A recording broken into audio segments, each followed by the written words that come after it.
Hi everyone, my name is Michael O'Brien. I'm currently completing a Bachelor of Clinical Exercise Physiology at the University of New England. I'm completing this assignment as part of my assessment for EXSC 335, Motor Control and Human Development, which is coordinated by Dr. Dominic McNeil. The topic for my presentation is based upon a laboratory activity relating to the speed-accuracy trade-off. So what is the speed-accuracy trade-off? When a person emphasizes speed in the execution of a skill, accuracy is going to be reduced. Conversely, if the skill is executed with accuracy, where accuracy is important, the speed of that performance or the execution of that performance of skill is going to decrease. An example of this can be found in the game of soccer, where an individual is taking a penalty goal and they need to ensure that the goal is successful. To ensure that the goal is successful, they will ensure that the ball ends up in the back of the net. To do this, they will concentrate on accuracy. On the flip side, there's also an example where speed is the emphasis, and this is the first serve in tennis, where the player serving the ball will serve the ball as fast as they can to try and win the point as soon as possible or as early as possible. In this case, as you can imagine, serving the ball at that speed will ultimately sacrifice a degree of accuracy, and that results in the ball either missing the service square or in fact hitting the net. Now, the speed accuracy trade-off is in fact closely connected also with Fitt's law. It was a law that was developed and documented in 1954 by Paul Fitts. And Smits et al. Actually makes reference to this in 2015, that the trade-off between speed and accuracy was modelled by Fitts in the time required for movement.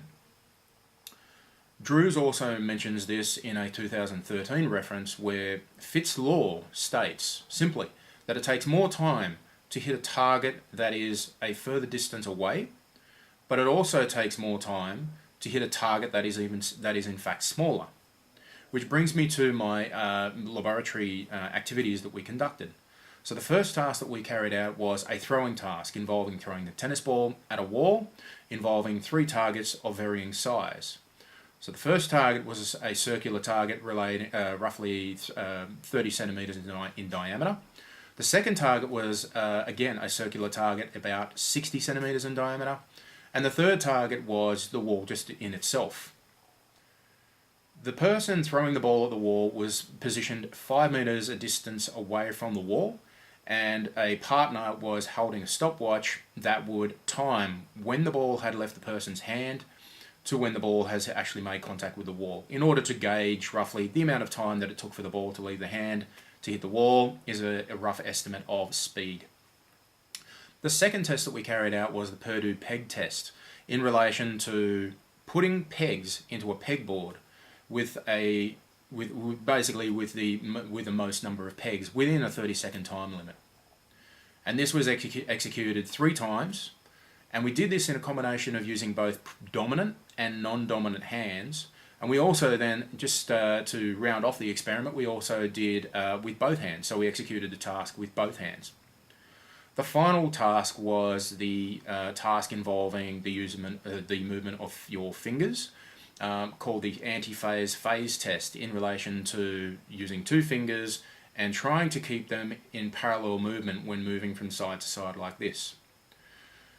These movements were actually counted to work out how often or for how long we could actually maintain that pattern of either being in anti-phase, which is this movement, or in phase, which is this movement, when we're actually moving fingers in contrary motion to each other. The results of these particular activities are quite interesting in relation to the throwing movement to begin with. We see that there is a high degree of accuracy required to hit that target from 5 meters away. We wanted to hit that target as often as we could out of 10 attempts. And we found that, we found that the average was around about 1.9 out of 10 in terms of strike rate. The time taken also on average was around about 0.69 of a second, involving the time where the ball left the person's hand to the time where it actually hit the wall.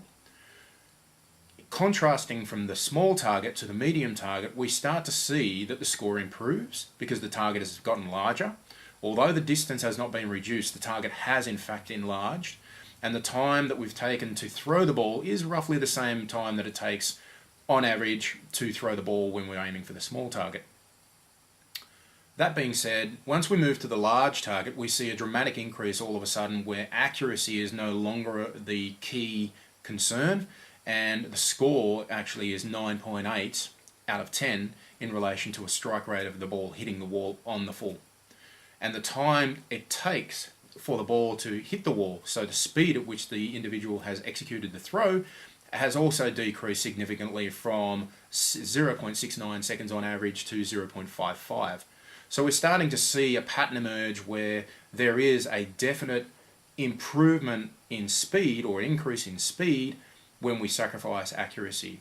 Conversely, if we wanted to ensure accuracy, we saw that there was actually a decrease in speed. Excuse me.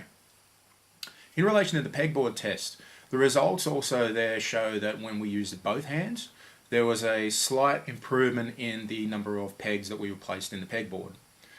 When we used a non-dominant hand, there was again an improvement or a better success rate, a better execution rate in performance compared to the non-dominant hand.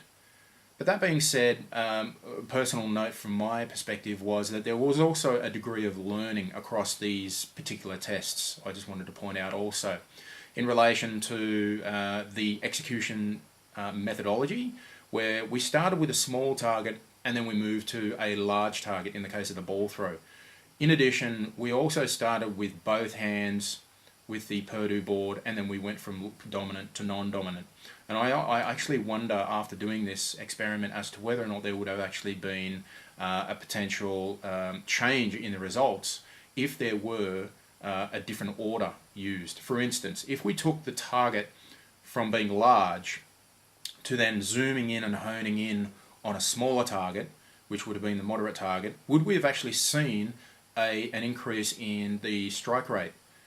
And in addition to that, if we went then to the smaller target, even smaller, would we have actually seen also an increase in the strike rate, just as a result of being able to become familiar with the texture of the ball, the learnings that have actually been obtained progressively as the experiment was carried out.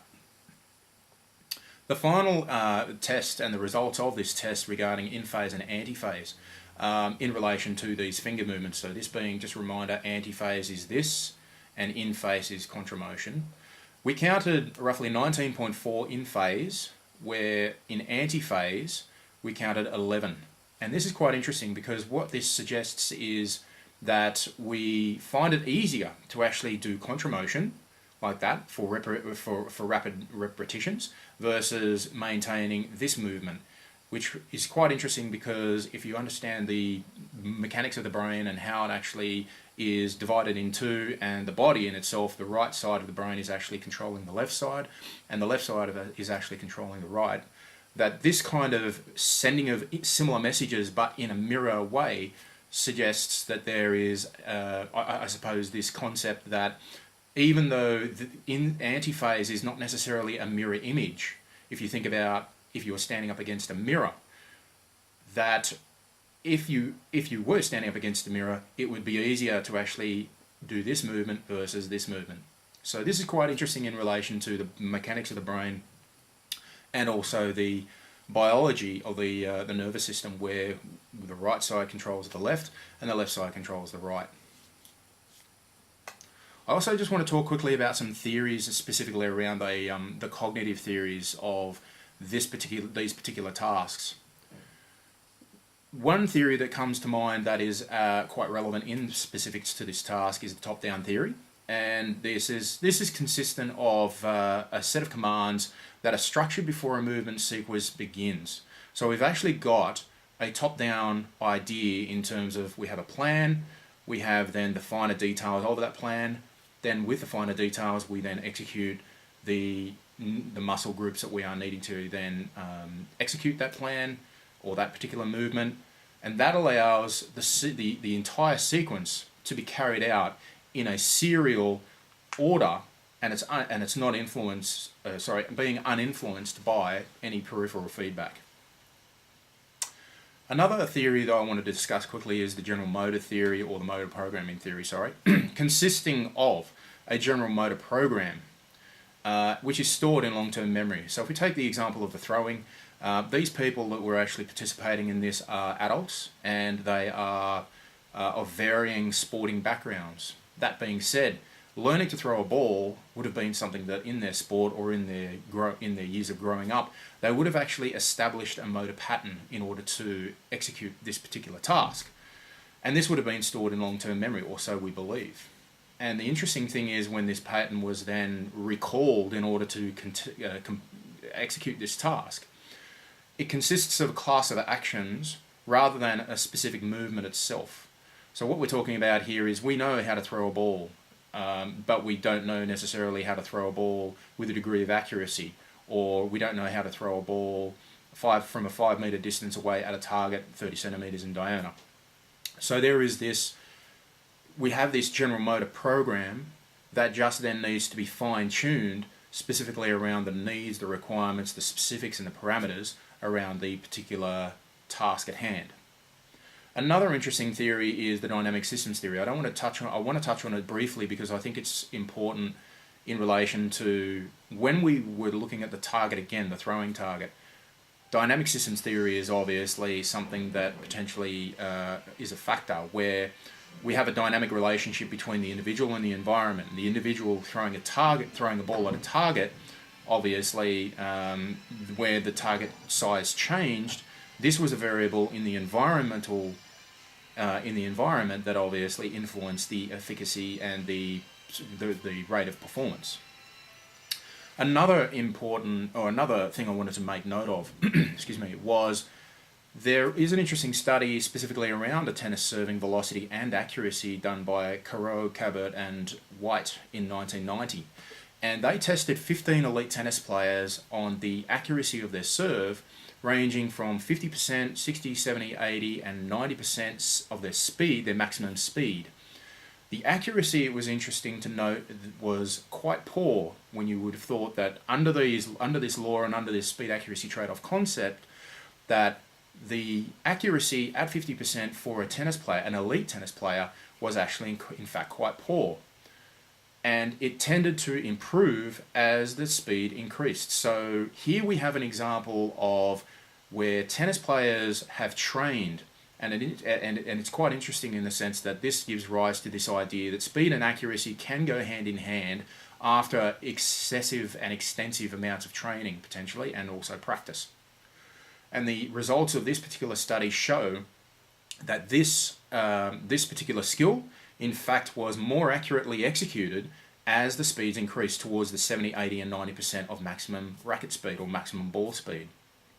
And both measures that were actually executed, both the accuracy and also the speed, showed this consistency where accuracy improved as speed improved. So I think that's quite interesting in the sense that, as I said earlier, that there is the opportunity where practice, training, gives rise to the execution of both speed and also the accuracy of a skill. Thank you very much for listening.